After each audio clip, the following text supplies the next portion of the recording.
Gracias, Diego. Reanudamos esta audiencia pública del Marco Jurídico para la Paz, invitando al doctor Jorge Armando Otálora, defensor del pueblo.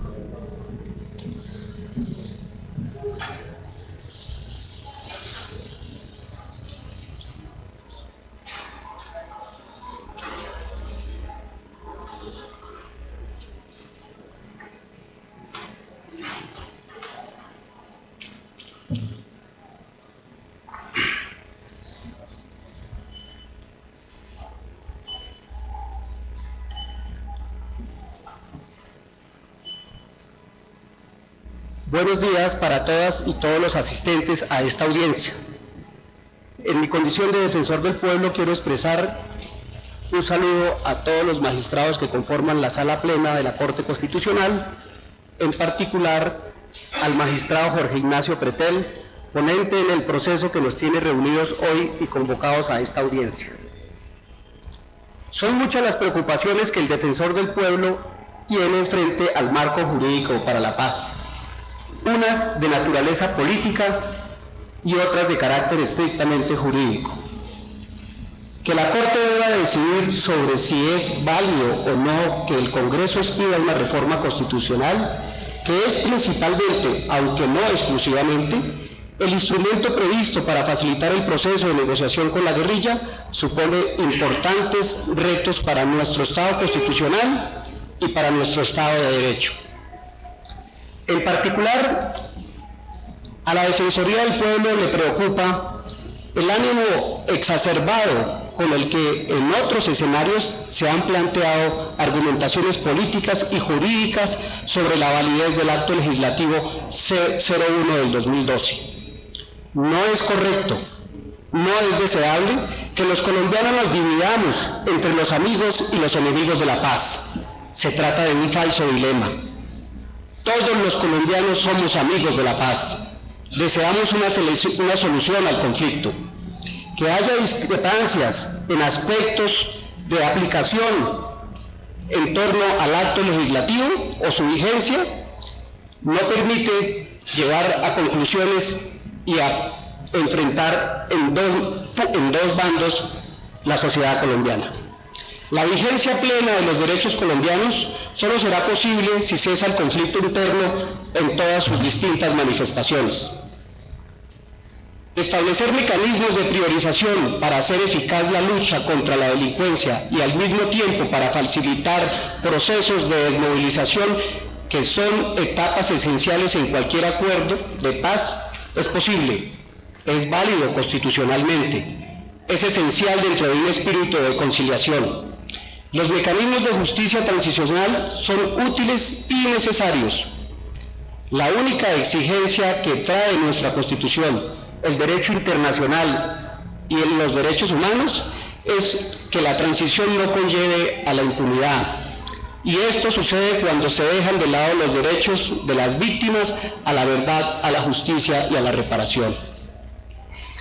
En esta presentación, con el fin de contribuir al debate, la Defensoría recoge lo mejor de cada uno de estos extremos argumentativos y en ese sentido responde a las preocupaciones planteadas tanto por los defensores como por los escépticos del acto legislativo como marco jurídico para la paz.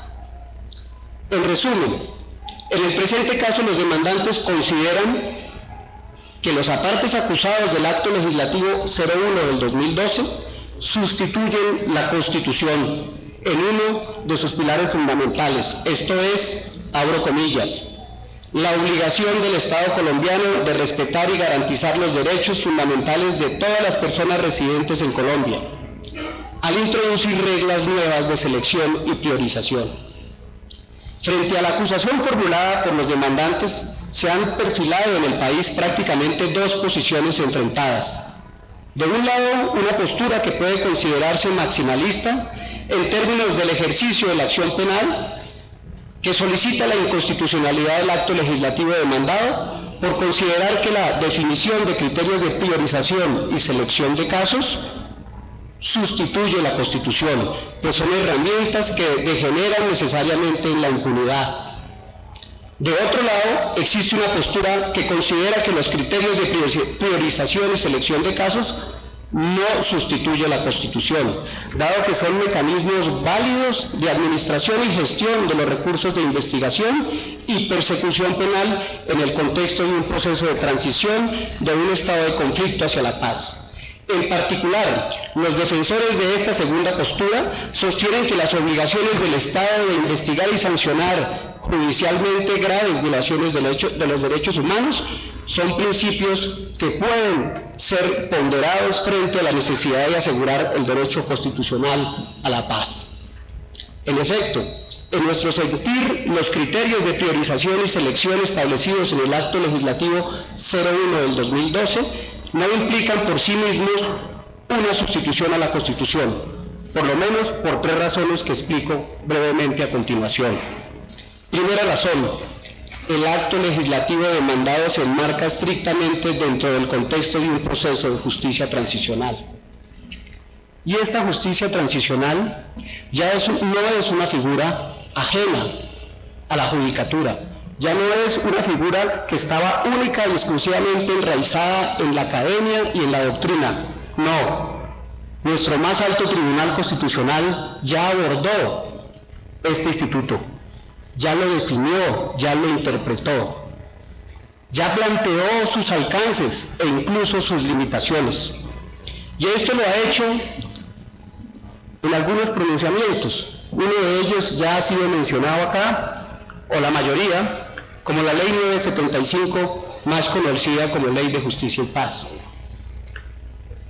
Otro de sus pronunciamientos que ha sido citado es la sentencia C-370 del 2006, donde la Corte Constitucional considera que los procesos políticos de reconciliación imponen cierta flexibilidad en la aplicación de los principios que rigen el ejercicio de la función judicial, permitiendo con ciertas restricciones la implementación de mecanismos como indultos, amnistías, rebajas de penas o en general, subrayo, mecanismos de administración judicial distintos de los ordinarios, que permitan la dejación de las armas y la recuperación de la armonía social.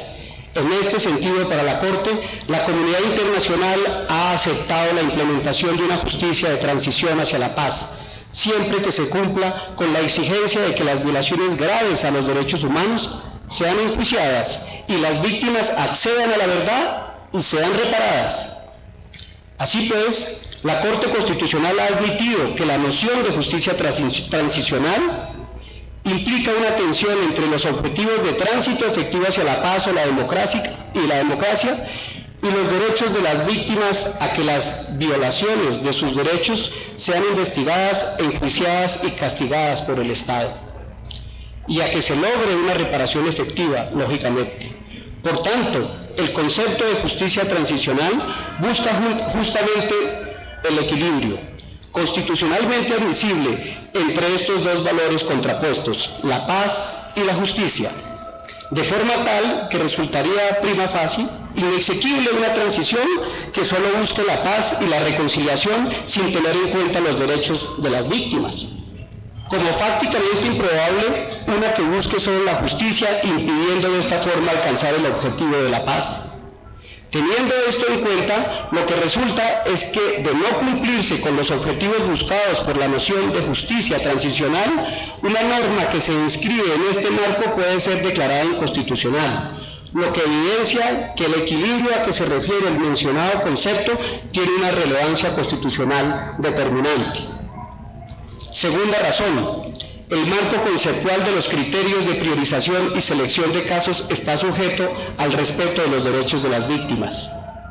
Para la Defensoría del Pueblo, la forma constitucional de resolver la tensión entre los derechos de las víctimas y el derecho a la paz, por una parte, y el principio de legalidad e irrenunciabilidad de la acción penal y los criterios de priorización y selección, por la otra, consiste en dos mecanismos contemplados ya en el acto legislativo demandado. El primero de ellos es atando la procedencia de los mecanismos al concepto de justicia transicional, a los límites impuestos por la jurisprudencia de la Corte Constitucional en desarrollo de este concepto. El segundo consiste en exigir que los criterios de priorización y selección de casos establecidos en las normas demandadas sean públicos, de modo que la ponderación que se haga entre los derechos y principios enfrentados pueda tener el adecuado debate y escrutinio por parte de los distintos actores de la sociedad civil interesados en este proceso. Esto le daría al proceso, además, legitimidad democrática en aras de un proceso de reconciliación y armonía social. Una tercera razón: el derecho comparado y la experiencia de otros países nos muestran que es posible realizar procesos transicionales que respeten los derechos de las víctimas y que permitan la efectiva realización de los procesos de paz. Las experiencias internacionales que muestran la dificultad práctica de someter a juicio a todas las personas potencialmente culpables por la comisión de los delitos que puedan ser considerados atroces. Así ha ocurrido, por ejemplo, como en el caso de Bosnia-Herzegovina, donde pese a la existencia de tribunales ad hoc, el ejercicio de la jurisdicción universal y la administración de justicia del propio Estado, el número de casos procesados es bajo en relación con los crímenes cometidos y las denuncias impuestas. La experiencia permite considerar que la aplicación de criterios de selección y priorización de casos responde más a una estrategia de gestión de recursos escasos, lo de los aparatos institucionales de investigación y juzgamiento, y consecuentemente de la acción penal aprobada por tribunales internacionales. Prueba de esto es, por ejemplo, la resolución 1329 del 2000 del Consejo de Seguridad de las Naciones Unidas, en la que se aprobó la práctica de priorizar la comparecencia de los líderes civiles, militares y paramilitares frente a otros acusados cuya judicialización tiene un menor impacto en la sociedad. Otro pronunciamiento que encontramos lo hace el fiscal de la Corte Penal Internacional en un documento sobre orientaciones políticas. Al responder a la pregunta sobre quién debería ser perseguido, para el fiscal de la Corte Penal Internacional, aunque en algunos casos el número de sospechosos puede ser limitado, es muy probable en otros casos el número de víctimas y victimarios sea inmenso, por lo que en estos casos el diseño de una política fiscal de persecución penal debería tener en cuenta no solo el desafío planteado por el número de víctimas y victimarios, sino además el hecho de que los crímenes pueden haber sido cometidos por miembros de un grupo o una organización. Conclusión.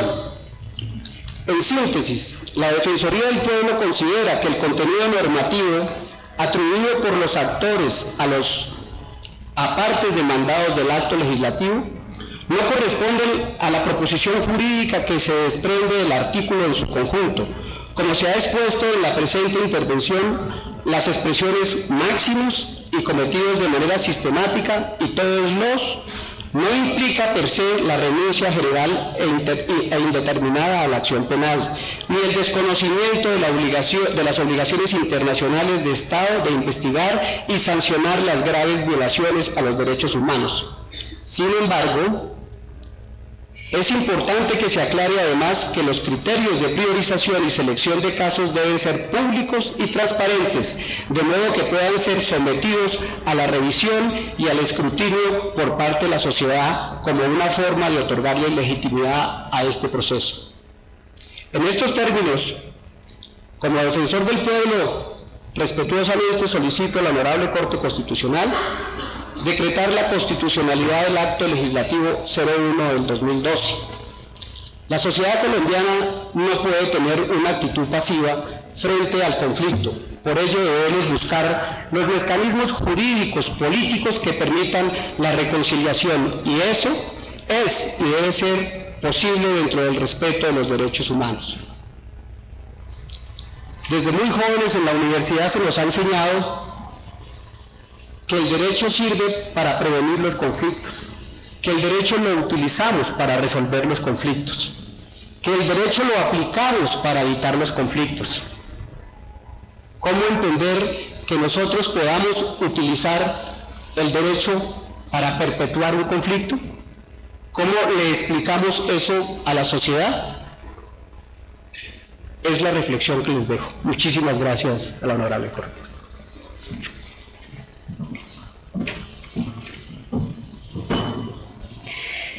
Continuamos con la intervención del padre Alejandro Angulo Novoa, del Centro de Investigación y Educación Popular, Programa por la Paz.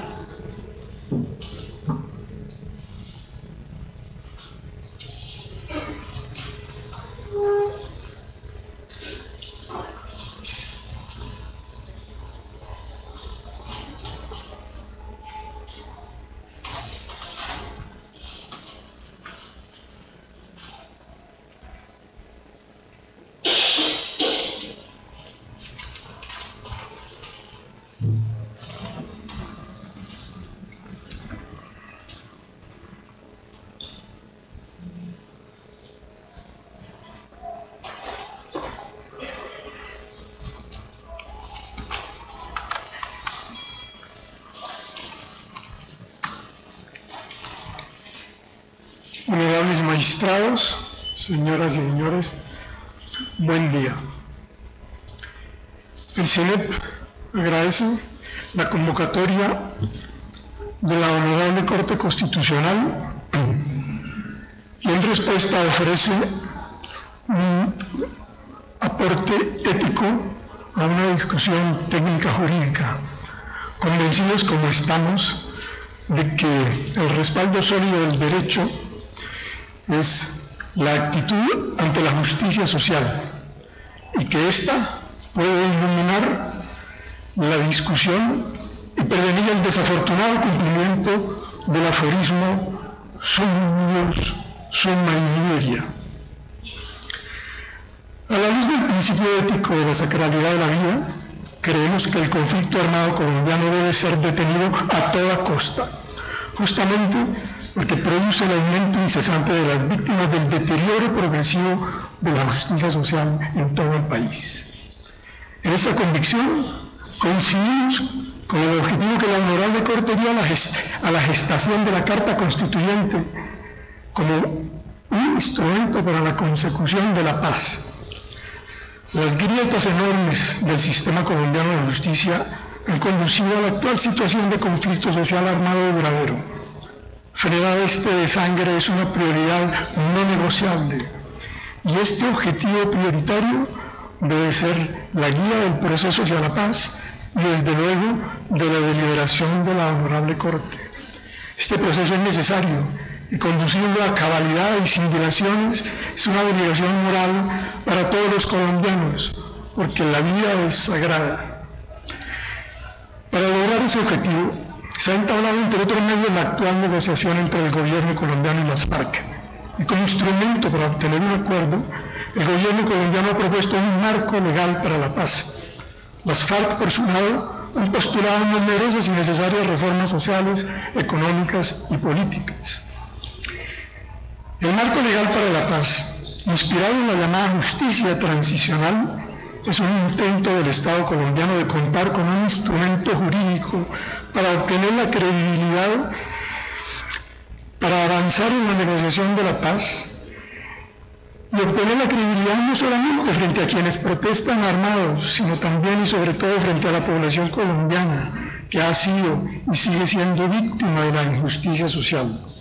Para nosotros, estas víctimas de la injusticia social, muchas de las cuales han sido además víctimas de los abusos criminales de todos los actores armados, legales e ilegales, merecen la consideración prioritaria en todas las medidas que el gobierno colombiano y la Honorable Corte Constitucional piensen tomar en relación con la resolución del conflicto.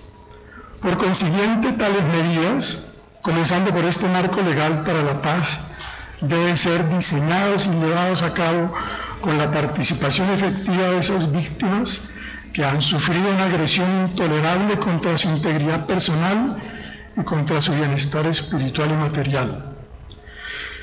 Como todas las legislaciones humanas, el marco legal para la paz es una ley imperfecta. Frente a esta limitación, el principio ético es que una ley imperfecta, si no es nociva, es más razonable que ninguna ley. Esta es la filosofía de la justicia transicional, lo cual no obsta para que la discusión de sus términos sea siempre posible, porque será siempre perfectible. De otra parte, en esa discusión se encontrarán enfrentados, como en todas nuestras leyes humanas, los dos criterios antagónicos: el criterio ideal de la perfectibilidad en la formulación de la ley y el criterio real de la posibilidad de su aplicación. No se puede sacrificar ninguno de los dos sin echar a perder el proyecto y el diálogo. Pero los dos criterios siguen distintos caminos lógicos para justificarse. El criterio ideal obedece a la lógica de la razonabilidad. Si es razonable, no es rechazable. Su límite es la razón. Esta es la lógica de las ideas puras. El criterio de la posibilidad, en cambio, sigue la lógica del riesgo en el mundo de la práctica. Si no lo intentamos, no podemos saber si es o no posible. Y lo posible está iluminado además por la teoría de las probabilidades, la cual implica también el cálculo de la disponibilidad de todos los recursos. La teoría de los derechos humanos es un ideal que tenemos la obligación de defender a toda costa. Así creyéramos posible ignorar afectadamente la jurisprudencia internacional. No es un asunto negociable, porque la dignidad humana es lo más razonable que ha pensado el ser humano para vivir en plenitud.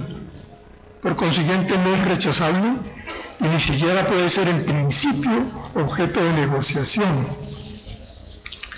Del otro lado, el recurso al argumento de los recursos disponibles para la defensa de los derechos humanos es razonable, pero solamente si la práctica demuestra que no es posible obtener los recursos suficientes ni intentar nuevas estrategias.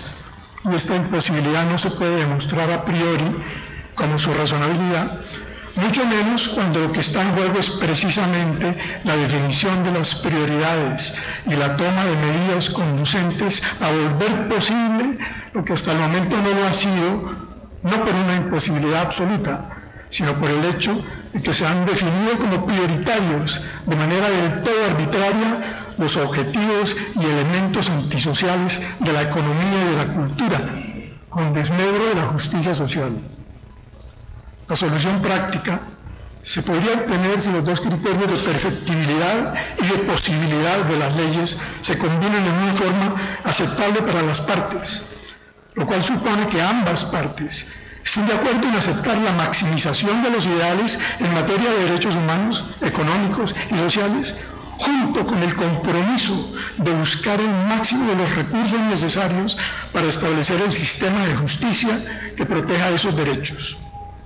Tales recursos no existen hoy en nuestro país, de lo contrario no estaríamos en guerra. Hay que crearlos, y ese es el objetivo del proceso hacia la paz, la cual presupone ese compromiso de buena voluntad con sus garantías, dado que la confianza entre las partes es apenas incipiente. Un compromiso de esa naturaleza supone desde luego la gradualidad y la eficacia simultánea del proceso para crear esos recursos, porque las prácticas, al contrario de las ideas, están sometidas a la inexorable ley del tiempo y de las estrecheces del espacio. Ahí es donde interviene la justicia transicional, en la cual las dos partes tienen que ajustar sus respectivas visiones con flexibilidad antes que contraponerlas con rigidez. Un proceso de esa naturaleza avanza en medio de la incertidumbre hasta que logra la consolidación de la confianza mediante la eficacia de los pequeños pasos. La Honorable Corte tiene el desafío de abrir esa marcha con la misma audacia prudente que equilibra la justicia con la equidad, pero sobre todo con la meta clara de la paz. Ciertamente el recurso a las armas no contribuye en nada a esa creación de recursos, ni a esa consolidación de la confianza, ni mucho menos logra el objetivo de implantar una justicia social. Por el contrario, la amenaza de la fuerza por cualquiera de los dos lados deja la sospecha de que no se cree que dicha justicia social sea posible porque no se desea su implantación. En enfrascarnos en rechazar de un lado la maximización del ideal de justicia universalmente reconocido, sin haber intentado siquiera la obtención de los recursos necesarios, o por el contrario, afirmar del otro lado la necesidad absoluta de su maximización, sin miramientos por los recursos existentes, nos puede conducir a un callejón retórico sin salida en el cual sofoquemos el esfuerzo bien iniciado de restañar el desangre social. Este resultado sería una irresponsabilidad imperdonable porque desoír el clamor de las víctimas presentes y futuras terminará por ensordecer nuestra conciencia a la posibilidad de inmunización de todos los colombianos. Semejante final nos parece inaceptable. Confiamos en que la audacia y la prudencia de la Corte Constitucional de Colombia muestre cómo el principio del mal menor es justificable no solo ante el bienestar de toda la población, sino ante la vida de uno solo de los ciudadanos de Colombia.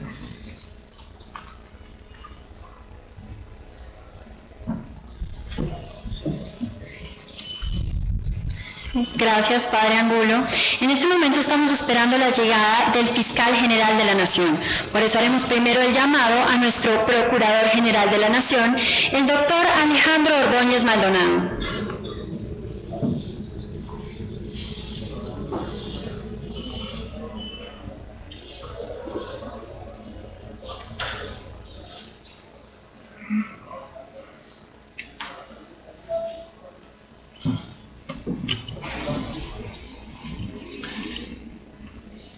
Señor presidente de la audiencia, señor presidente de la Corte Constitucional, señores magistrados, señoras y señores,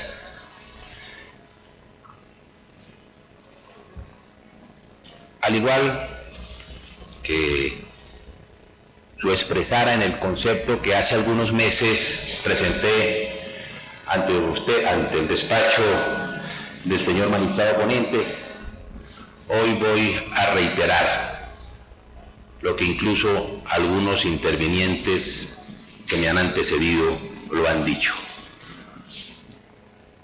Los aspectos demandados del marco jurídico para la paz garantizan la impunidad. Desconocen los derechos de las víctimas a la verdad, a la justicia y a la reparación, e ignoran los estándares internacionales. ¿Por qué afirmo que garantizan la impunidad? Porque al seleccionar los máximos responsables de delitos de lesa humanidad, de crímenes de guerra y de genocidios cometidos sistemáticamente, y renunciando a la persecución judicial de los delitos no seleccionados, está generando la impunidad, porque hay un sinnúmero de conductas constitutivas de delitos de lesa humanidad y de crímenes de guerra que no necesariamente son cometidos bajo la condición o en las circunstancias de sistematicidad. El Estatuto de Roma establece en los artículos 6, 7 y 8 un sinnúmero de modalidades de delitos de lesa humanidad, 12 modalidades diferentes, 16 modalidades diferentes de crímenes de guerra, 5 modalidades diferentes de genocidios, y no se requiere que hayan sido cometidos de manera sistemática.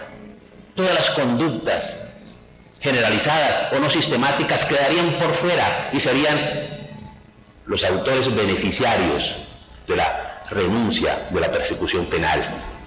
Delitos como la tortura, como la desaparición forzada, como el embarazo forzado, como el desplazamiento,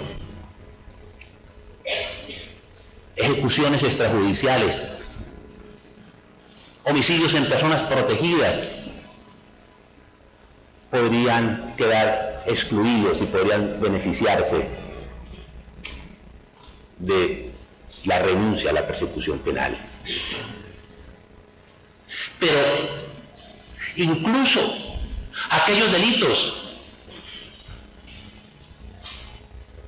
de lesa humanidad y crímenes de guerra cometidos sistemáticamente, aquellos responsables de dichos delitos que van a ser investigados y juzgados y sancionados, al beneficiarse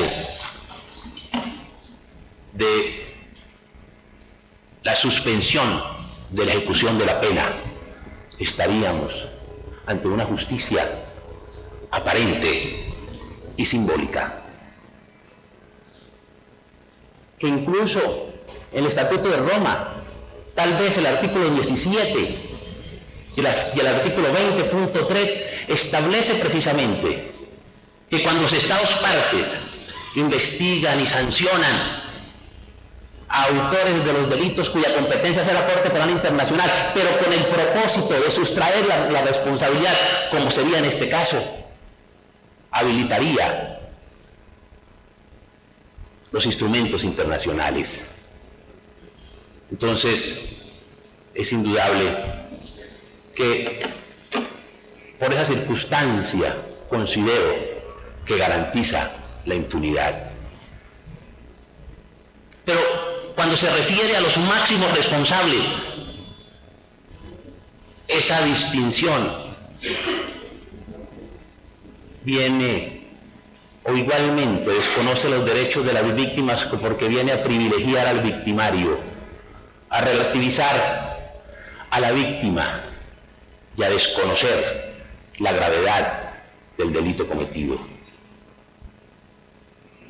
Incluso en la misma catalogación o distinción de máximos responsables queda abierta la puerta y es necesario cerrarla, señores magistrados, para que en la ley estatutaria puedan ser excluidos los coautores, los cómplices, los determinadores, los responsables inmediatos.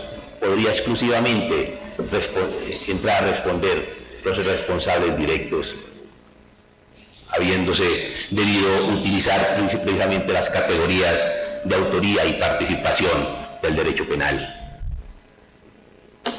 Pero referí que el marco jurídico para la paz en los aspectos demandados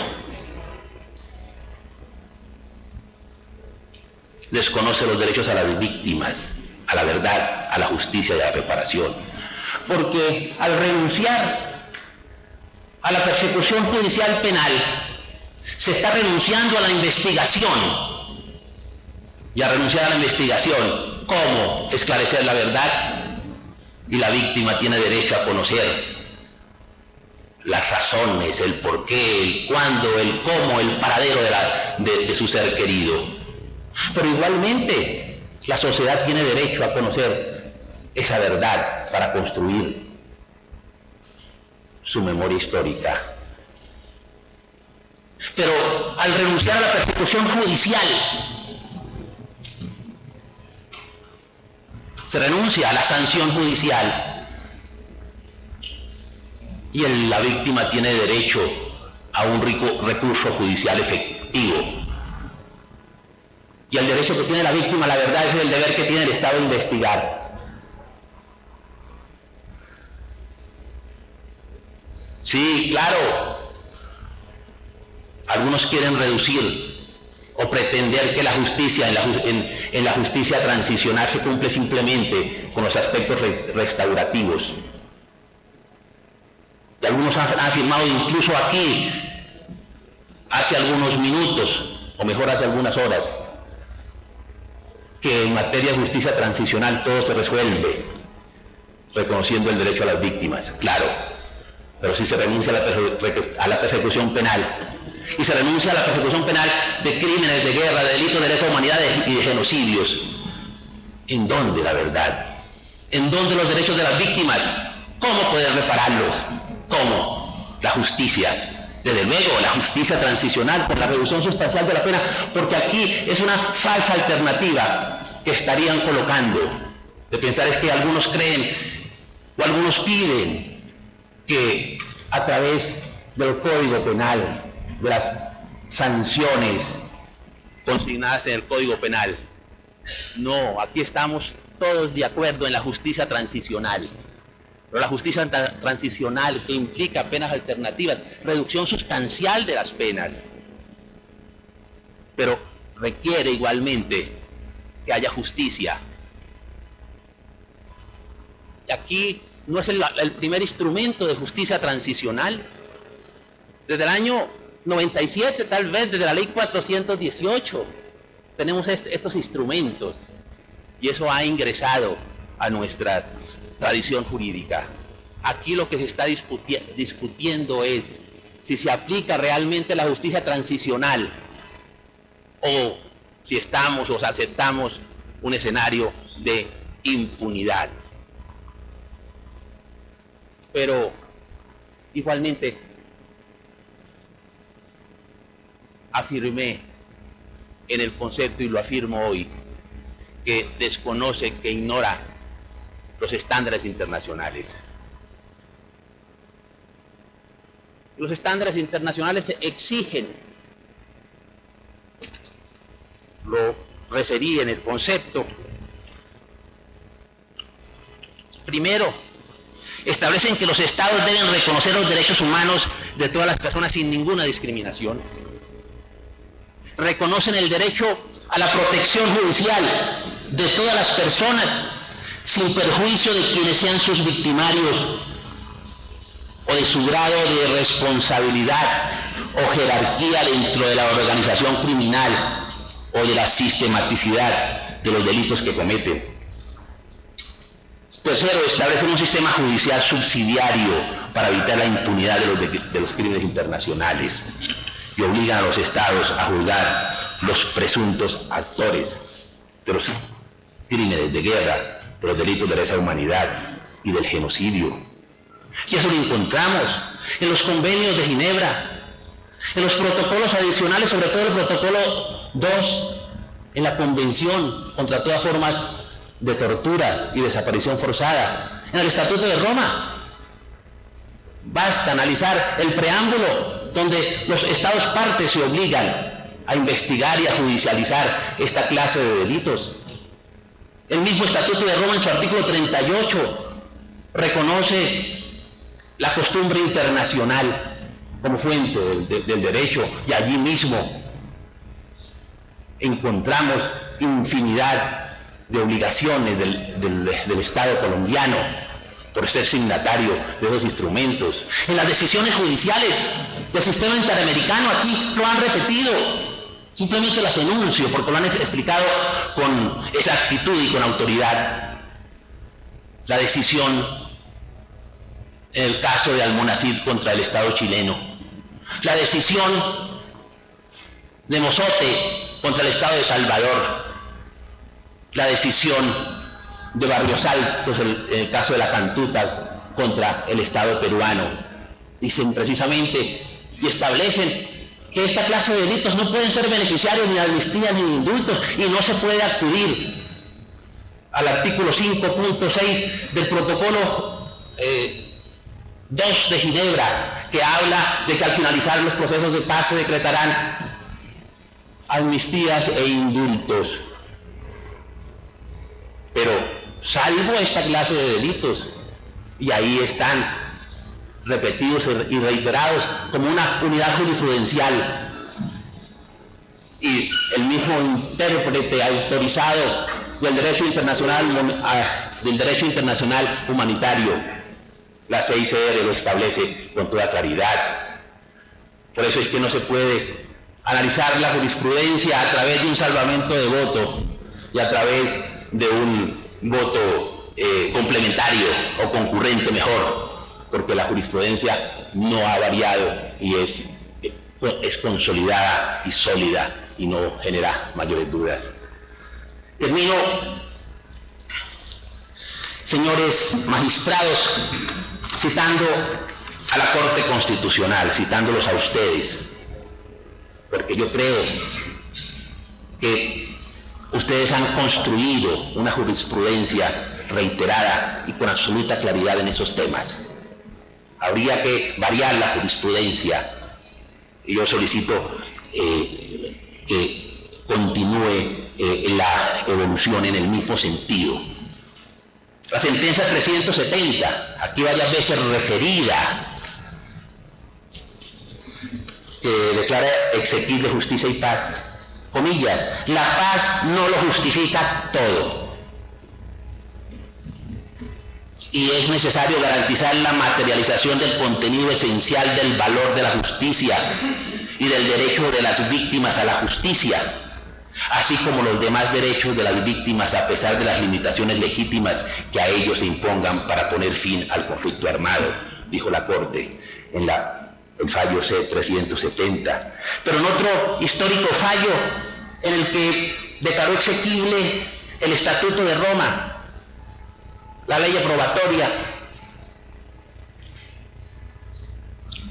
afirmó: la soberanía de un Estado existe para proteger a los habitantes que residen en su territorio, no para amparar a quienes han violado los derechos humanos, como sería este caso, o desconocidos los mínimos establecidos en el derecho internacional humanitario, ni mucho menos para servir de muralla infranqueable para quienes desean convertir un determinado territorio en un escondite para gozar de impunidad, como sería si ustedes no declaran inexequibles las normas demandadas.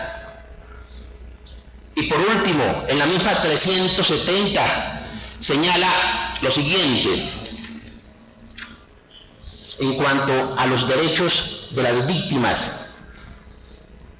refieren ustedes que en cuanto a la disminución de las penas, las leyes de arrepentidos son admisibles, claro. Esa es una de las razones de ser de la justicia transicional, generar un atractivo al alzado en armas para que se reintegre a la vida y se reducen sustancialmente las penas sin caer en la impunidad.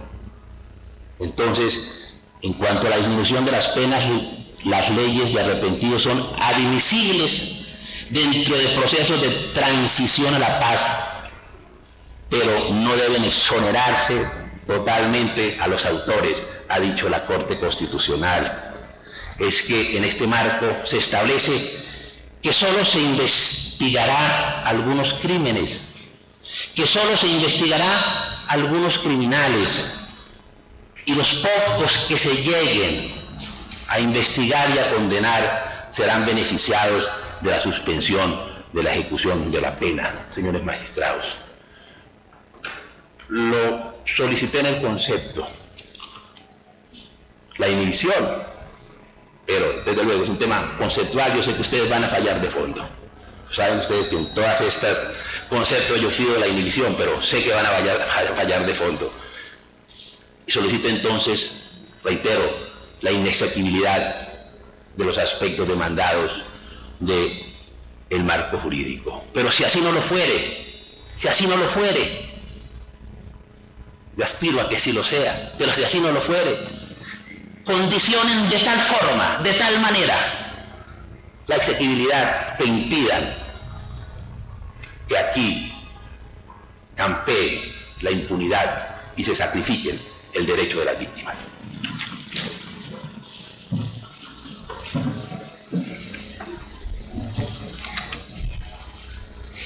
Gracias, señor Procurador. En este momento ya contamos con la presencia del Fiscal General de la Nación, el doctor Eduardo Montalegre Linet, a quien invitamos a realizar su intervención.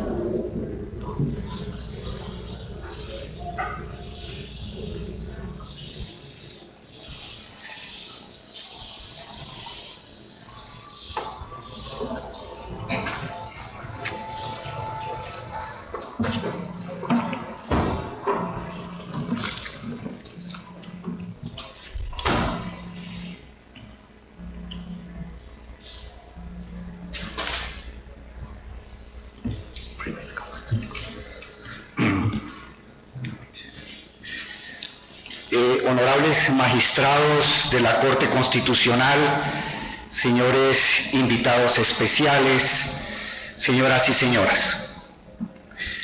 El problema que ocupa en el día de hoy a la Corte Constitucional es el de determinar si el sistema de selectividad consagrado en el nuevo marco constitucional para la paz viola el deber de investigar, acusar, juzgar y sancionar las graves violaciones a los derechos humanos. El marco constitucional para la paz consagró la posibilidad de que a través de una ley estatutaria, frente a graves violaciones a los derechos humanos, la justicia penal pueda acudir a criterios de selectividad, es decir, enfocar la investigación principalmente en los máximos responsables. Se plantea entonces la posibilidad de que ese enfoque de selectividad, al violar el deber de investigar, acusar y juzgar las graves violaciones a los derechos humanos, que surge como un deber de garantía para el Estado colombiano propiamente del llamado bloque de constitucionalidad, la pregunta que surge inmediatamente es si ese modelo de selectividad sustituye o no la Constitución política colombiana. Este debate se centra entonces fundamentalmente en establecer si los mecanismos de selectividad basados en la investigación de máximos responsables sustituye o no el marco y la estructura de la Constitución colombiana. Hace cerca de una década, la Corte Constitucional sentó quizá por primera vez en el derecho constitucional colombiano la tesis de que las reformas o de que el Congreso tiene límites materiales en el poder de reforma. Es decir, que cuando la Corte Constitucional examina la constitucionalidad de un acto legislativo, debe determinar si el Congreso de la República ha violado o no unos límites materiales que fijan su competencia. Sobre esta base, la Corte Constitucional desde hace 10 años ha venido construyendo una jurisprudencia sobre la base de que toda constitución tiene una fórmula política, que toda constitución tiene un modelo axiológico, que tiene un eje definitorio que le da la esencia y que constituye o le da la identidad a la Constitución. Por esa razón, la Corte Constitucional ha dicho, sobre la base de estos 10 años de jurisprudencia, que si el Congreso de la República modifica esa fórmula política, ese eje definitorio de la Constitución, estaría excediendo el Congreso de la República sus límites materiales y por lo tanto una reforma constitucional podría ser declarada inexequible. La pregunta es entonces si los criterios de selectividad introducidos en la reforma constitucional están o no reemplazando o modificando el eje definitorio de la Constitución política colombiana, más específicamente si está reemplazando y modificando la fórmula política que define y caracteriza la Constitución política colombiana de 1991.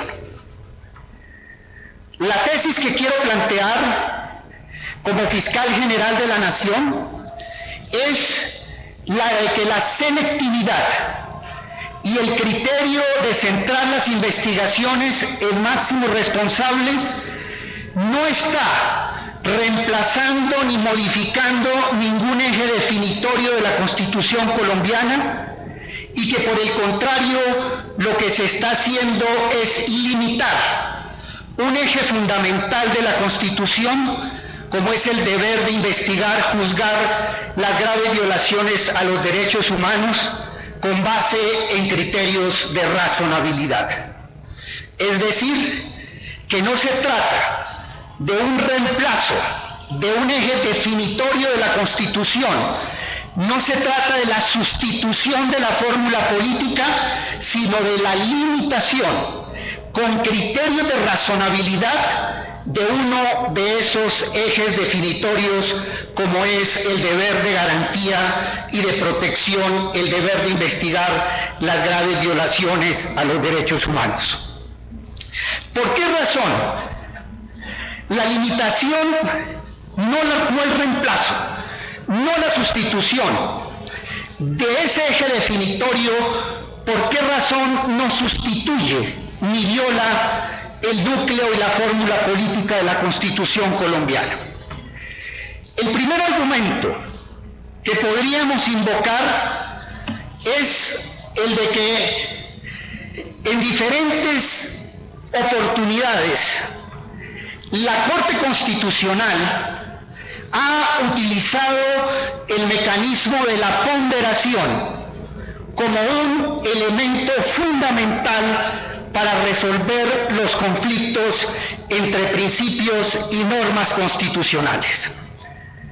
La jurisprudencia de la Corte Constitucional, basada fundamentalmente en un entendimiento de que los derechos fundamentales son mandatos de optimización que deben ser cumplidos en la medida de lo fáctica y jurídicamente posible, ha entendido la Corte que todo conflicto entre principios constitucionales tiene que ser resuelto a través del mecanismo de la ponderación.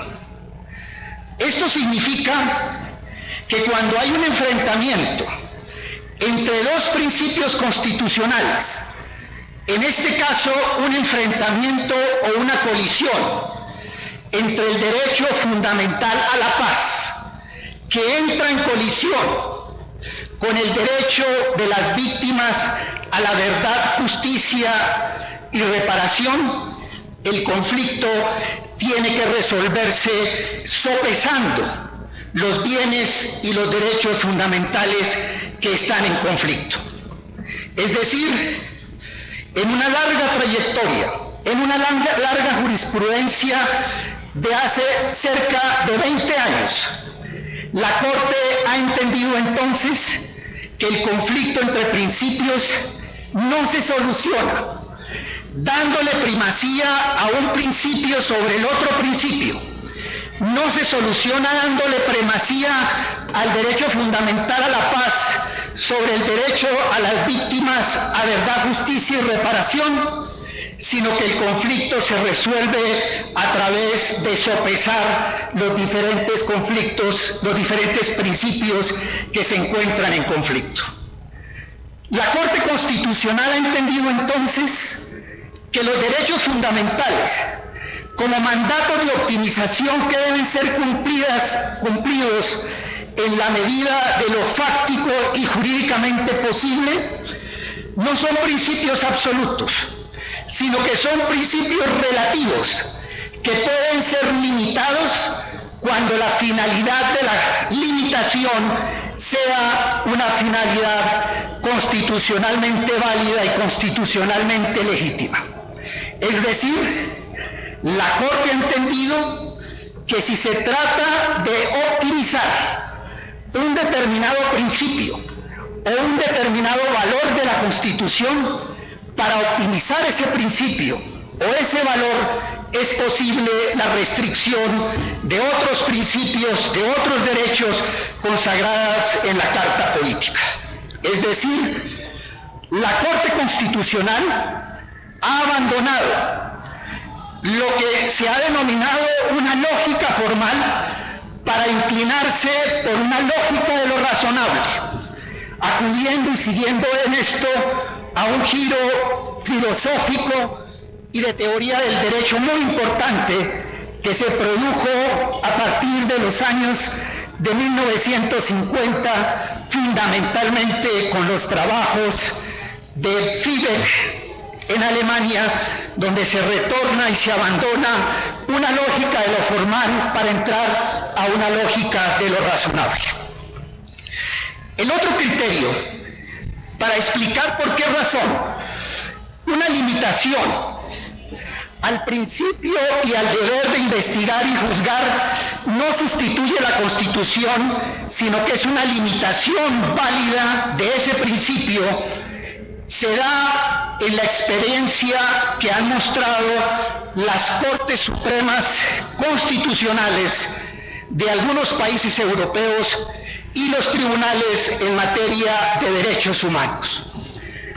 Si nosotros hacemos un balance de lo que ha acontecido en los últimos 20 años en materia de la limitación de las garantías tradicionales del derecho penal, propias de la Revolución Francesa, propias de la Ilustración, podemos decir que las grandes limitaciones a esas tradiciones y a ese derecho penal de la Ilustración se han producido precisamente con base en el discurso de los derechos humanos. La ponderación ligada al discurso universal de los derechos humanos ha sido el límite o el mecanismo con base en el cual se han venido restringiendo garantías muy importantes construidas en 200 años de civilización. Por ejemplo, en una decisión muy importante de la Corte Constitucional alemana, en el caso de la muerte de los soldados en el muro de Berlín, se planteó el problema de si era posible aplicar retroactivamente las normas y las leyes de la República Federal Alemana a casos cometidos con anterioridad a la unificación, en los cuales se había exonerado de responsabilidad a varios soldados por haber dado muerte a personas en el muro de Berlín. En ese caso, se planteó un conflicto muy importante entre un principio tradicional propio de la Ilustración, como es el principio de la irretroactividad de la ley penal, frente al derecho de las víctimas a verdad, justicia y reparación.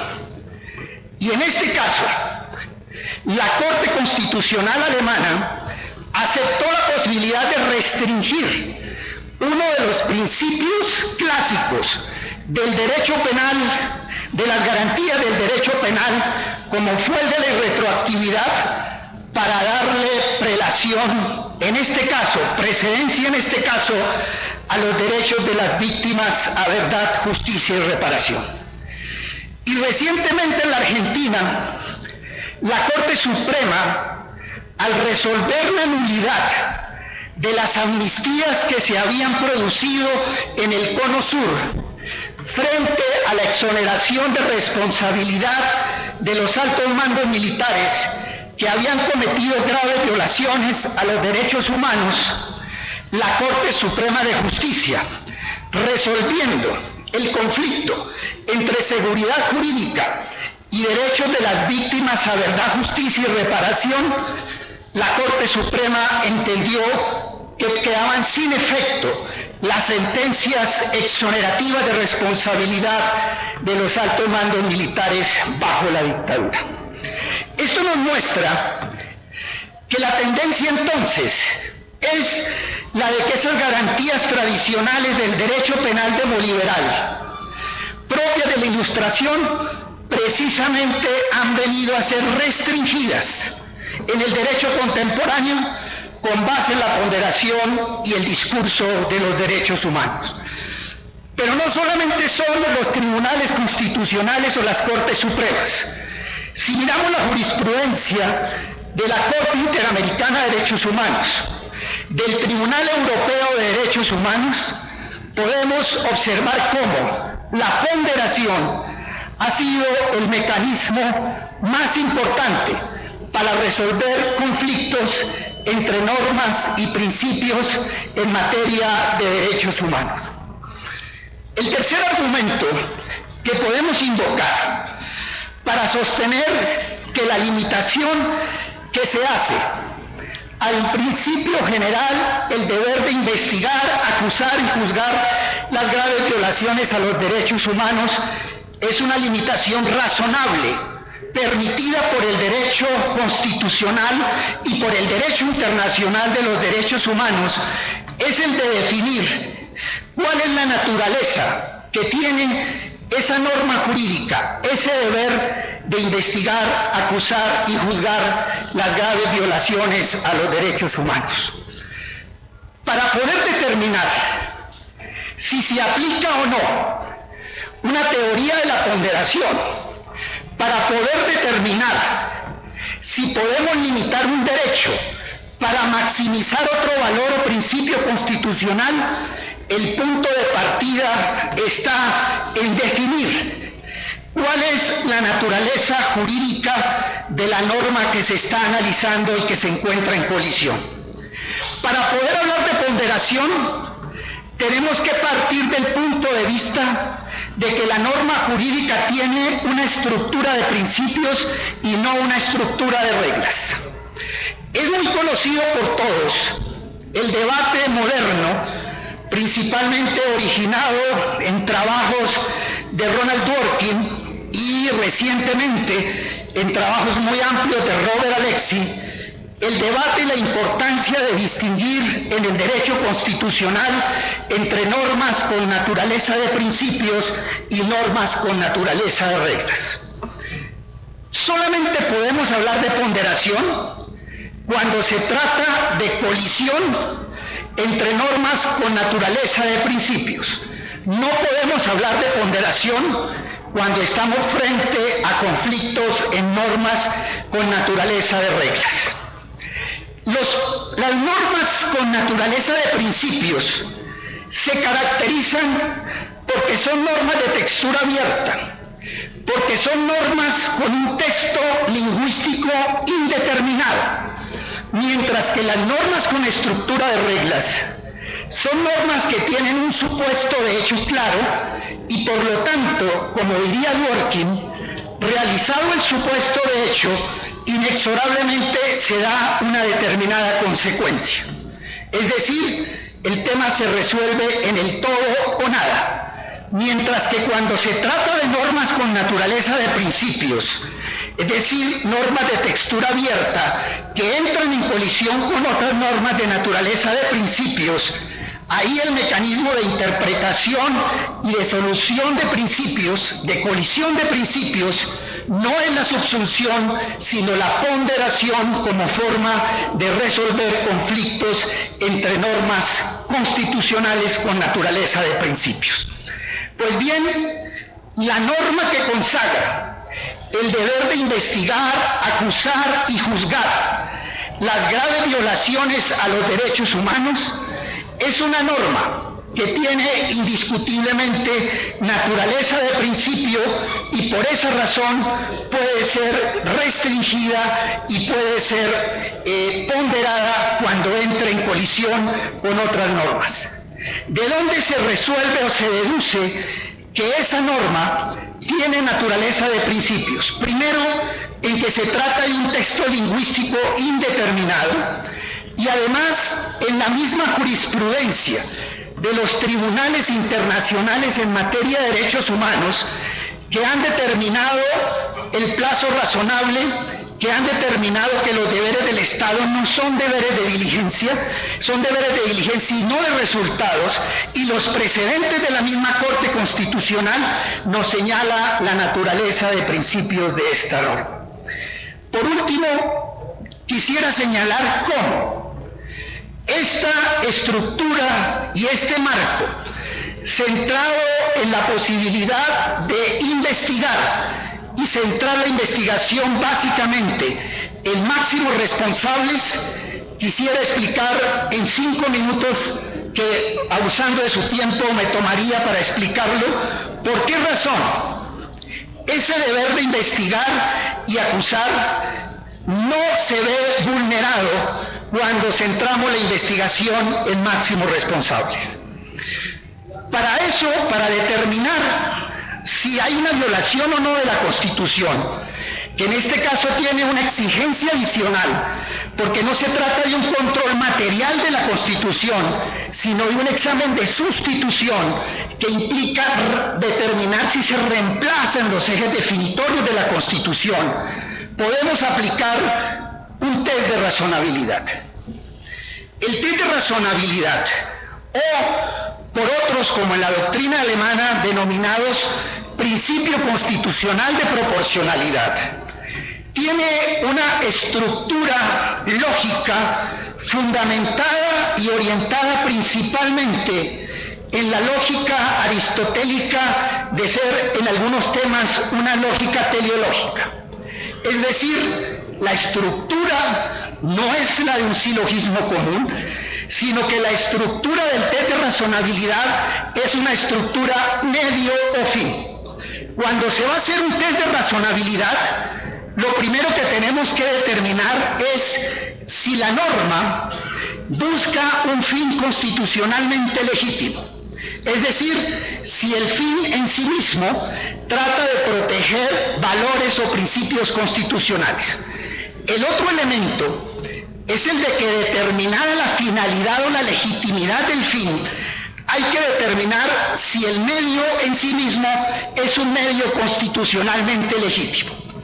Determinado el fin legítimo y el medio constitucionalmente legítimo, hay que establecer una correlación entre el medio y el fin. Y esa correlación entre el medio y el fin se consigue a través de la aplicación de 3 subprincipios muy importantes en materia de test de razonabilidad, como son el principio de adecuación, el subprincipio de necesidad y el subprincipio de proporcionalidad en sentido estricto.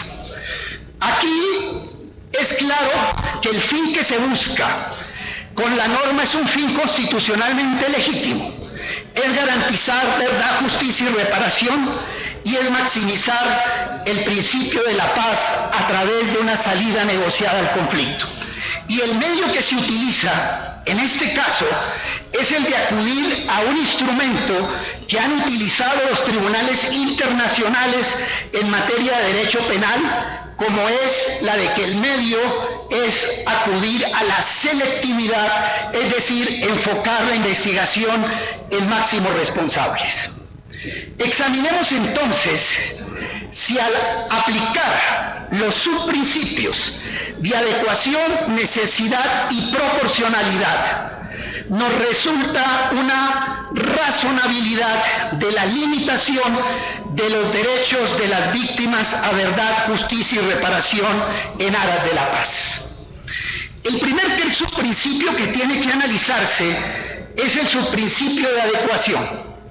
Esto significa que al examinar el test de razonabilidad hay que determinar si el medio, en este caso la selectividad penal, es un medio adecuado para la consecución del fin de conseguir una paz negociada y de proteger a las víctimas en cuanto a verdad, justicia y reparación.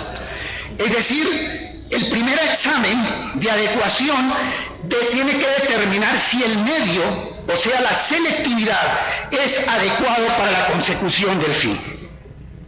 Y en este caso tenemos que el medio sí es adecuado, porque la selectividad se fundamenta en estos casos en experiencias internacionales basadas en principios muy importantes, como el principio de la doble imputación, como el principio de que las investigaciones por violaciones masivas a los derechos humanos, centrados en máximos responsables, tienen que centrarse fundamentalmente en las estructuras criminales y en los aparatos de poder que han ocasionado las violaciones masivas a los derechos humanos.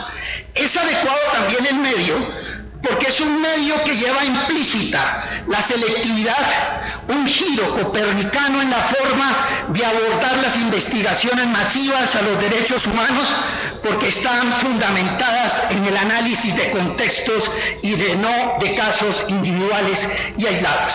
Y es adecuado, porque solamente cuando se desarticulan las estructuras y los aparatos organizados de poder, se reconstruyen los contextos, se está verdaderamente dando cumplimiento a la garantía de no repetición. Y el otro subprincipio importante es el subprincipio de necesidad. El subprincipio de necesidad significa que siempre tiene que acudirse a los medios menos lesivos, menos restrictivos de un derecho fundamental para alcanzar un determinado fin. En este caso, lo que nosotros tenemos y lo que tiene que analizar la Corte Constitucional es si existen unos medios alternativos, distintos a la selectividad, que nos permitirían alcanzar con la misma eficacia una salida negociada al conflicto colombiano. Me parece que esta respuesta está dada ya por la experiencia colombiana en los últimos 8 años de Ley de Justicia y Paz. La Ley de Justicia y Paz, contrario a lo que sucede con el nuevo marco constitucional, estuvo fundamentado en una concepción maximalista de protección de los derechos humanos y una concepción más maximalista del derecho penal. Es decir, investigar a todos los actores del conflicto e investigar todos los delitos que se han cometido durante los varios años, más de 30, de conflicto armado colombiano. ¿Y a qué conclusiones hemos llegado? Que en cerca de 8 años de experiencia de la Ley de Justicia y Paz, hemos escasamente producido menos de 20 sentencias condenatorias frente al proceso de justicia y paz.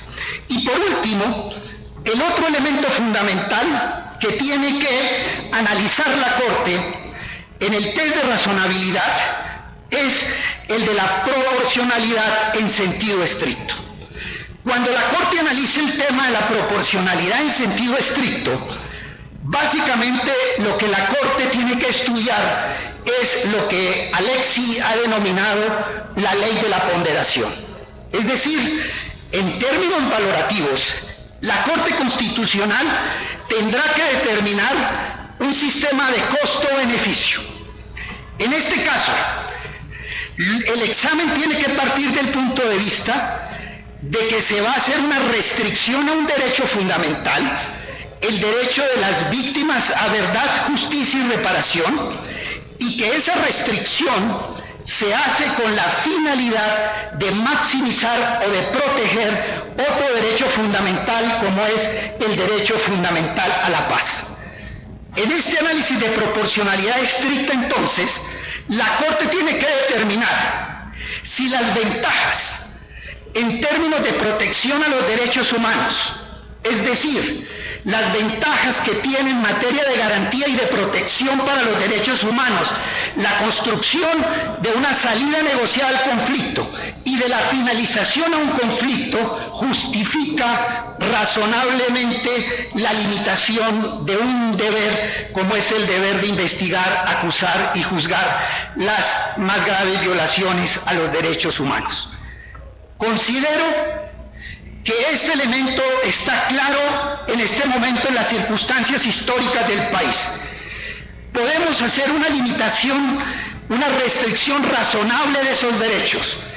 Y digo que es una restricción razonable de esos derechos porque es una restricción que no implica afectación de la verdad, porque si bien no toda la verdad se va a reconstruir en el proceso penal, existen comisiones de la verdad extrajudiciales.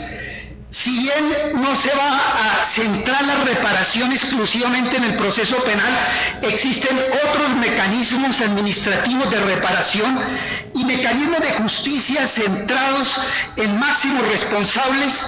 Considero que se trata de una limitación razonable y proporcionada a ese derecho a las víctimas que se justifica en aras de la consolidación de la paz. que es preferible para el país que en los próximos 50 años volvamos a repetir más de 200.000 muertos o volvamos a repetir más de 350.000 graves violaciones a los derechos humanos, o que en este momento restringamos ciertos derechos para evitar la muerte de miles de colombianos y de consolidar la paz como garantía a los derechos humanos. Por esa razón, solicito a la Corte la declaratoria de constitucionalidad del acto legislativo y además expresamente solicito que se haga una integración normativa del texto, por cuanto no se puede decidir sobre la constitucionalidad del concepto de selectividad o de crímenes de selectividad por el autor o selectividad por los hechos si no se hace un estudio integral de la norma constitucional del nuevo marco constitucional para la paz. Muchas gracias.